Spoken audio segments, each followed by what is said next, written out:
शुभ सकाळ। आज हूँ 27 अगस्ट बुधवार। आज मु आपणक पई नहीं आसी देश विदेशर 10टी बड़ खबर जहाँकि आपण मैंने जानिबा निहाती आवश्यक। प्रत्येक खबर आपणक पई बहुत बहुत गुरुत्वपूर्ण। सेथिपई वीडियो को शेष पर्यंत देखंतु एवं वीडियोटी भल लगिले आपणक भल पाइबा स्वरूप वीडियोटी को गोटे लाइक करंतु और एबे ही आम चैनल को सब्सक्राइब कर दियंतु। तो चलंतु नजर पकेबा आज प्रथम खबर उपरे। मोहन सरकार को बड़ घोषणा। आज अकाउंट को आसीबो सीएम किसान टंका। चाषी खुशी खबर, अकाउंट को आसीबो 2000 टंका। एने राज्य सरकार बड़ घोषणा करिसेंती। तेबे आसंतु जानिबा केउ माने पाइबे एही टंका। राज्य रे 51 लाख क्षुद्र और नाममात्र चाषी उपकृत हेबे, जहाकु नै चाषी मन रे खुशीर लहरी खेड़ी जाउछि। गत वर्ष नुआखाई अवसर रे मुख्यमंत्री श्री माझी राज्य रे मुख्यमंत्री किसान योजनार शुभारंभ करथिले। परवर्ती खबर, 29 तारीख को छुट्टी घोषणा कले राज्य सरकार। नुआखाई पर्व उपलक्षे राज्य सरकार एही दिनटी को छुट्टी घोषणा करिसेंती। एही दिन समस्त सरकारी कार्यालय बंद रहिबो। ता सहित राजस्व एवं मैजिस्ट्रेट कोर्ट गुड़िक मध्य छुट्टी रहिबो। तेबे आसंता 13 तारीख को किंतु राज्य सरकार कार्य दिवस भाव घोषणा करिसेंती। परवर्ती खबर, पाणीपाग सूचना। आगामी 5 दिन जाए दक्षिण ओडिशा रे प्रबल वर्षार संभावना। राज्यव्यापी वर्षा जारी रहिथिबा बेले बंगोपसागर रे पुणी एक लघुचाप सृष्टि होछि। यह आसंता 48 घंटा मध्य सक्रिय होबो। आंचलिक पाणीपाग विज्ञान केन्द्र पक्षरु कुहाଯାଇଛି जे राज्यर विभिन्न स्थान रे वर्षा जारी रहिछि। जाजपुर, जगतसिंहपुर, ढेंकानाल, केन्द्रापड़ा, कटक, मयूरभंज, केन्दुझर, रायगड़ा और गजपति को प्रबल वर्षा पई येलो जारी करा जाइछि। आज सारा राज्य रे वर्षा सह रायगड़ा और गजपति रे प्रबल रु अति प्रबल वर्षा पाई ऑरेंज वार्निंग जारी करा जाइछि। परवर्ती खबर, केन्दुझर स्टील प्लांट को नहीं बड़ खबर। रक्त देबु पछे भिटामाटी छाड़िबो नहीं।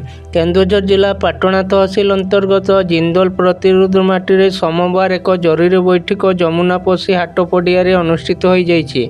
एथिरे संपादक वेणुधर सरदार नेतृत्व रे 1000 रु अधिक ऊर्ध्व प्रभावित लोक सामिल होई मेड़ी करथिले।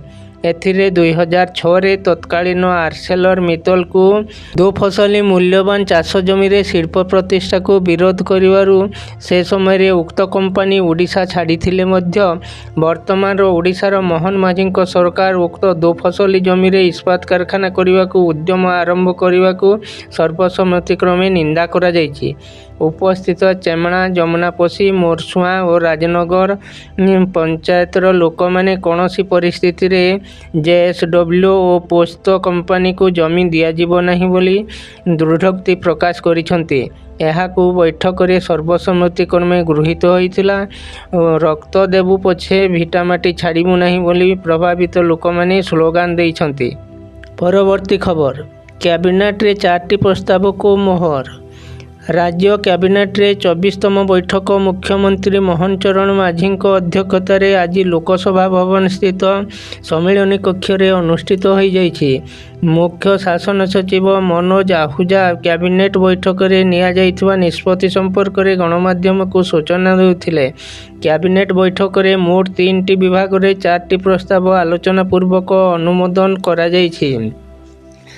साधारण प्रशासन और अभियोग विभागर गोटे, इलेक्ट्रोनिक्स एवं आईटी विभागर 2टी प्रस्ताव आलोचना पूर्वक कैबिनेट बैठक रे अनुमोदन करा जाइछि। परवर्ती खबर, लांच नेउथिले बीओंक किराणी। उपस्थान कम थिबा बहाना रे प्रधान शिक्षकों को धमकाइले। सम्बलपुर जिला मानेसर ब्लॉक शिक्षा अधिकारी कार्यालय रे जड़े किराणी विरुद्ध रे विद्यालयर भारप्राप्त प्रधान शिक्षक गोपबंधु भोई तांको नाँ रे अभियोग आनिछंती।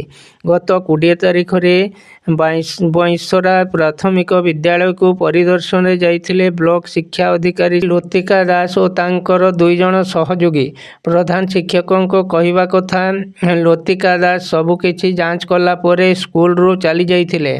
परे किराणी संजय देहुरी पुणी थरे फेरी आसी प्रधान शिक्षकों को 5000 टंका मागिथिले। परवर्ती खबर, एणिकी बेआईन चांदा आदाय कले दृढ़ कार्यानुष्ठान ग्रहण करा जिवो। पार्वण ऋतुरे निरापत्ता और सुरक्षा नहीं समीक्षा बैठक पर एमिति सूचना देइछंती पुलिस वाईजी खुरानिया।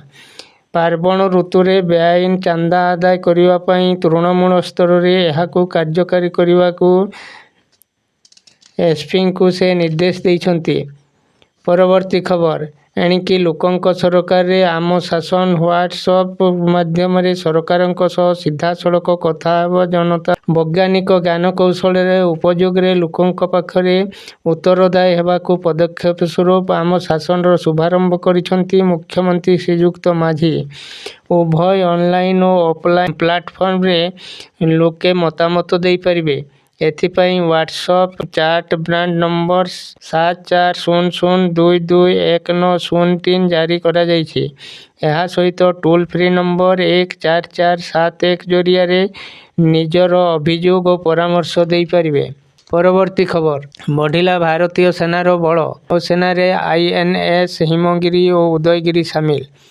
ବିଶାଖାପାଟଣାରେ ରକ୍ଷାମନ୍ତ୍ରୀ ରାଜନାଥ ସିଂଙ୍କ ଉପସ୍ଥିତିରେ ଏହି ଐତିହାସିକ ସମାରୋହ ଅନୁଷ୍ଠିତ ହୋଇଛି।